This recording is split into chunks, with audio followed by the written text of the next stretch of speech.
शं वरुणः शन्नो भवत्वर्यमा शन्न इन्द्रो बृहस्पतिः शन्नो विष्णुरुक्रमः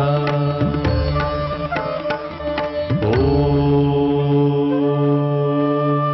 शान्ति शान्ति शान्तिः।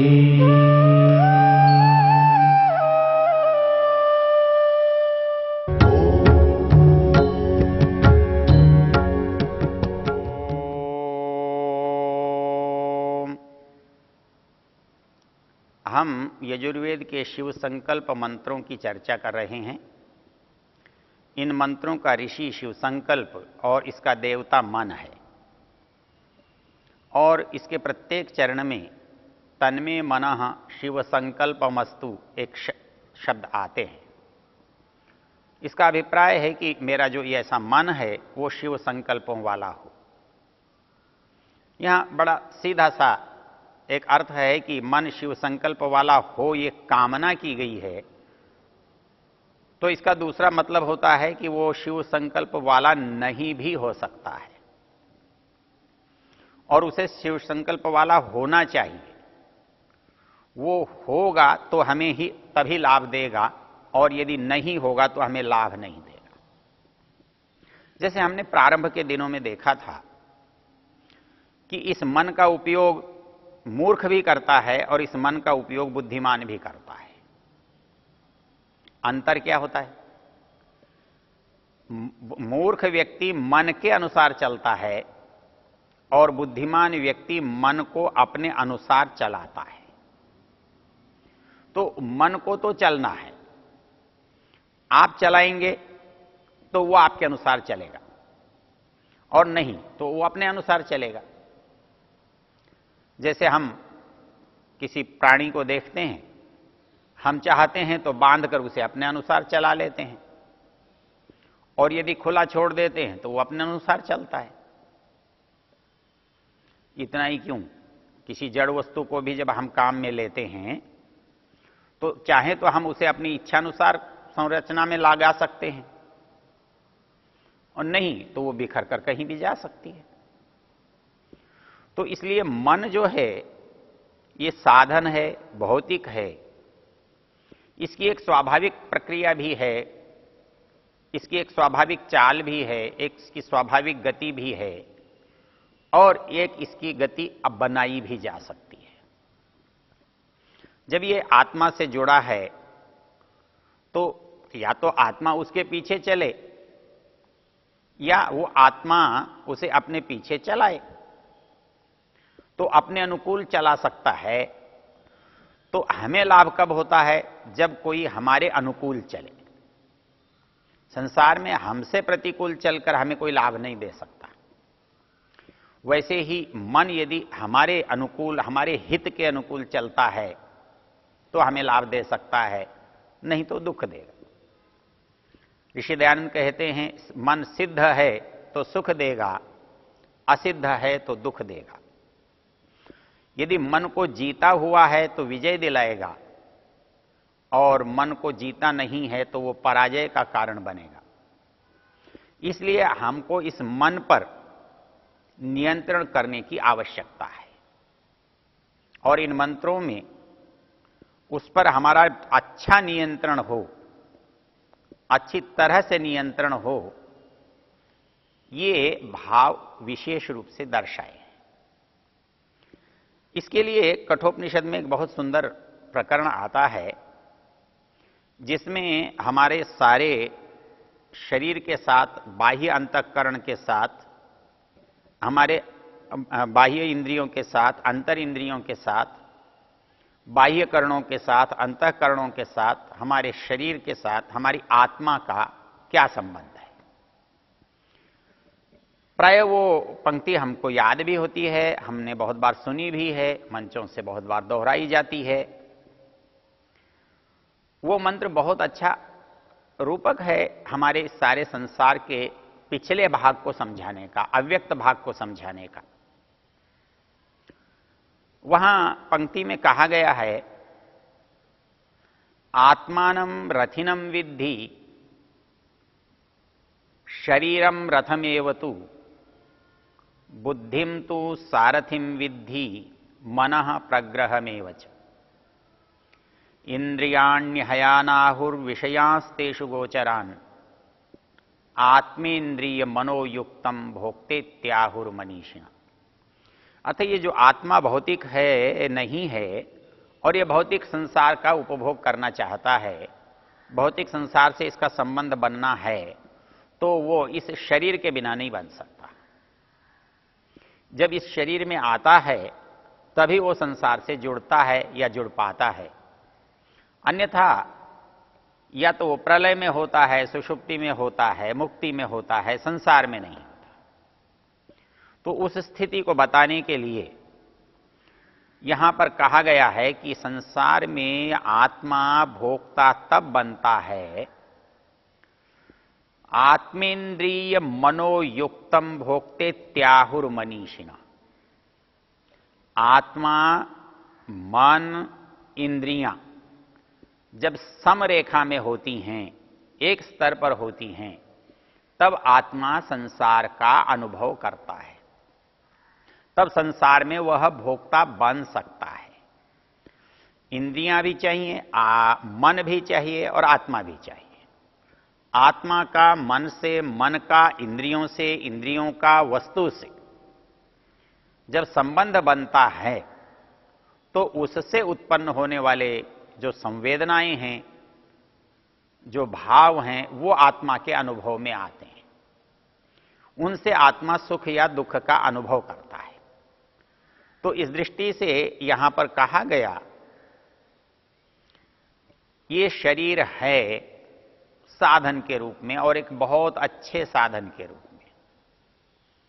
इसलिए यहां पर इसका जो विशेषण दिया, इसको जिस नाम से पुकारा उसको रथ कहा है। आचार्य यास्क जब बात करते हैं तो कहते हैं रथ किसे कहते हैं? कहता है जिसमें गति हो, जिसके द्वारा आप गति करते हो, जिसके माध्यम से आप आवागमन करते हो। तो आवागमन करने के तो बहुत साधन हैं, लेकिन किसी साधन से हम कष्ट उठाकर जाते हैं और किसी साधन से हम बहुत सहज सुखद रूप में यात्रा करते हैं। तो इसलिए यास्क कहते हैं यात्रा का जो साधन है, ऐसा साधन जो हमें सुखपूर्वक यात्रा कराता हो, हमें आनंद के साथ ले जाता हो, तो ऐसा जो साधन है उसे रथ कहा है। यास्क कहते हैं रममाणः अस्मिन् याति। आदमी मनोरंजन करता हुआ, रमण करता हुआ, आनंद मनाता हुआ जिससे यात्रा करे। तो इस संसार की यात्रा हम करते हैं इस शरीर के माध्यम से। आत्मा को यह शरीर रूपी रथ मिला हुआ है, लेकिन इस रथ का पूरा आनंद आत्मा लेता है। इसके पास ज्ञानेन्द्रियां, कर्मेंद्रियों के मन के रूप में आनंद का अनुभव करने की योग्यता है। इसलिए इस शरीर को हमने रथ कहा है। संसार में परमेश्वर की सर्वश्रेष्ठ रचना मनुष्य माना गया है। नहीं मानुषात श्रेष्ठ तरम ही किंचित। महाभारतकार कहते हैं इस संसार में मनुष्य से बढ़कर, मनुष्य से अच्छा कुछ भी नहीं है। तो इसलिए इस यात्रा का जो साधन शरीर हमें मिला है, इसे उपनिषदकार रथ कहता है। तो कहते हैं कि ये रथ तो शरीर है, लेकिन शरीर तो साधन हुआ, वस्तु हुई। ये किसी के अधिकार में होना चाहिए, ये किसी के लिए होना चाहिए, इसका कोई स्वामी होना चाहिए। तब वहां पर जो बात कही है वो ये कही गई है कि आत्मानम रथिनम विद्धि। अर्थात इस संसार में ये जो शरीर हमें मिला है सुंदर रथ जैसा, इसका जो स्वामी है वो स्वयं शरीर तो है नहीं। तो इसका जो स्वामी है वो कौन है? तो जो इसका जो स्वामी है उसे रथी कहा गया है। रथी शब्द का अर्थ भी वही होता है, रथ जिसका है या जिसके पास रथ है वो रथ वाला होने से रथी है। तो इस शरीर में आत्मा जो है वो रथी है। आत्मानं रथिनं विद्धि शरीरम रथमेव तु। अब आत्मा और शरीर का संबंध तो यहां बता दिया। अब इसके बाद हमारे पास जो विचारणीय बिंदु है, अर्थात मन की भूमिका आत्मा के साथ क्या है, जैसा इसको हम बार बार देखते आ रहे हैं वैसा ही यहां भी है। वो कहते हैं कि आत्मानं रथिनं विद्धि शरीरम रथमेव तु बुद्धिम तु सारथिम विद्धि मनः प्रग्रहमेव च। अब यहां पर बताया, जब किसी व्यक्ति के पास सुंदर रथ है तो रथ का एक संचालक होता है, संवाहक होता है, सारथी होता है, जो स्वामी के निर्देश से, स्वामी के आदेश से उचित दिशा में रथ को ले जाता है। तो ये शरीर किसके आदेश निर्देश से चल रहा है? आत्मा किसको समझा रहा है कि कहां जाना है? कौन है जो आत्मा के आदेश को लेता है और क्रियान्वित करता है? तो कहा बुद्धिम तु सारथिम विद्धि। अर्थात आप इस शरीर को देखेंगे तो जो निर्णय होता है काम वैसा होता है। मैं बैठा हूं कोई बात नहीं है, लेकिन मैं उठकर चलने लगता हूं तो क्यों चलता हूं? मैं स्थान विशेष पर ही क्यों जाता हूं? वही काम उसी समय मैं क्यों करता हूं? क्योंकि मैं ऐसा करना उचित समझता हूं, ऐसा करना मेरा निर्णय है। तो ये जो मेरी क्षमता है, ये जो मेरा काम है, ये काम मेरी बुद्धि के द्वारा होता है। तो इसलिए यहां बुद्धि को इस शरीर में सारथी का स्थान दिया गया। आत्मानं रथिनं विद्धि शरीरम रथमेव तु बुद्धिम तु सारथिम विद्धि मनः प्रग्रहमेव च। अब शरीर के बाकी साधनों से बुद्धि का संबंध क्या है? बाकी साधनों पर बुद्धि कैसे पकड़ करती है? क्या बीच में कोई और है या सीधे बुद्धि उस पर करती है संबंध? लेकिन बुद्धि का काम तो निर्णय करना है। मैं इस हाथ से ये चीज पकड़ूं या नहीं पकड़ूं, सोचता रहता हूं लेकिन नहीं पकड़ूं, ऐसा सोचने का निर्णय होता है, ये बुद्धि का है। पकड़ूं या नहीं पकड़ूं ये बुद्धि का काम नहीं है, तो इसको कौन करेगा? तब उसने कहा कि पकड़ने का काम तो इंद्रिय कर रही है, लेकिन इंद्रियों को पकड़ने के लिए कह कौन रहा है? बुद्धि ने तो कहा नहीं, बुद्धि ने तो निर्णय दिया है पकड़ना है। तो पकड़ने के बाद पकड़ने की क्रिया कौन करेगा? तो कहते हैं मनः प्रग्रहमेव च। जैसे मन जो है वो इंद्रिय और बुद्धि के बीच में है। बुद्धि जब मन को आदेश देती है तब मन सक्रिय होता है, और मन के सक्रियता से इंद्रियां सक्रिय होती हैं, उनमें क्रियाशीलता आती है और वो काम को करने लगती है। तो यहां पर जो बात कही है वो ये कहा है आत्मानं रथिनं विद्धि। ये आत्मा जो है रथी है, स्वामी है, मालिक है। शरीरम रथमेव तु, शरीर रथ है।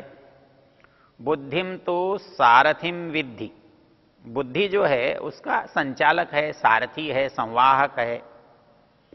मनः प्रग्रहमेव च, तो बुद्धि और इंद्रियों के बीच में जो इंद्रियों पर नियंत्रण हो रहा है, हो तो बुद्धि से रहा है, लेकिन बुद्धि सीधे नहीं कर रही है। जैसे घोड़े के और सारथी के बीच में लगाम होती है, वैसे ही बुद्धि और इंद्रियों के बीच में मन है। तो मन क्या काम कर रहा है? मन लगाम का काम करता है, प्रग्रह है, उसे पकड़ा जाता है, वो इंद्रियों को पकड़ता है। एक पकड़ उसकी बुद्धि के हाथ में है और दूसरी पकड़ उसकी इंद्रियों के ऊपर है। तो तो मन की पकड़ से बुद्धि इंद्रियों की पकड़ करती है। इसलिए यहां कहा कि आत्मानं रथिनं विद्धि शरीरम रथमेव तु बुद्धिम तु सारथिम विद्धि मनः प्रग्रहमेव च। रथ है तो इंद्रियों का क्या इसमें महत्व है, स्थान है, मूल्य है? कहता है कि यदि रथ में चलने की चीज ना हो, घोड़े ना हो, इंजन ना हो, मशीन ना हो, कोई ले जाने वाला ना हो, तो रथ जाएगा कैसे? तो इसलिए कहा इंद्रियाण्य हयान आहु, इंद्रियों को रथ के में घोड़ों का स्थान दिया गया है।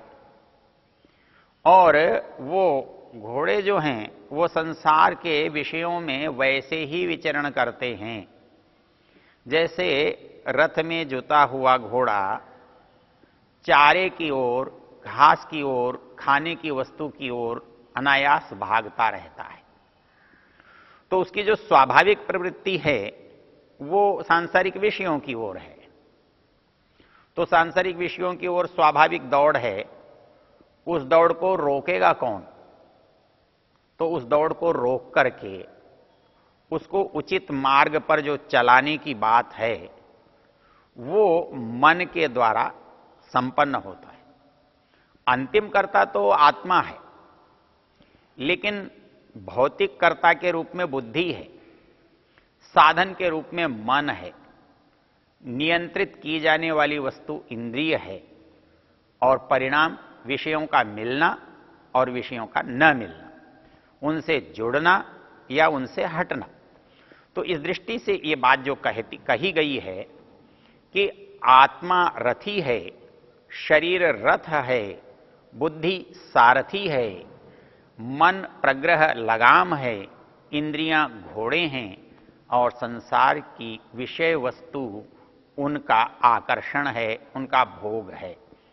विषयांस्तेषु गोचरान आत्मेन्द्रिय मनोयुक्तम भोक्तेत्याहुर्मनीषिणः। और इस तरह से रथ वाला इस रथ का लाभ कब उठा सकता है?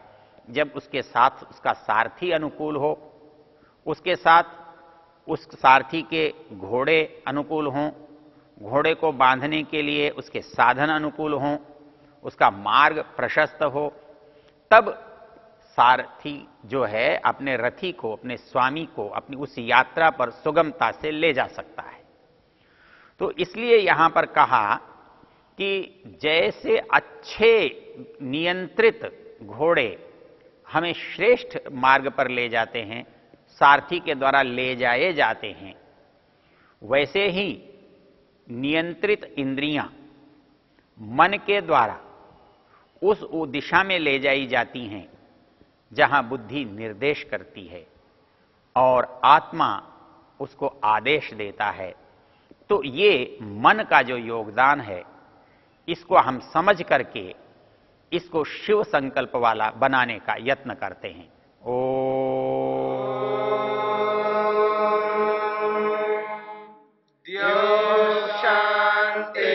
शांतिरंतरिक्षम शांति पृथ्वी शांतिरापः शांतिरोषधयः शांति वनस्पतयः शांतिर्विश्वे देवा शांतिर्ब्रह्म शांति सर्वं शांति शांतिरेव शांति क्षमा शांतिरेधि।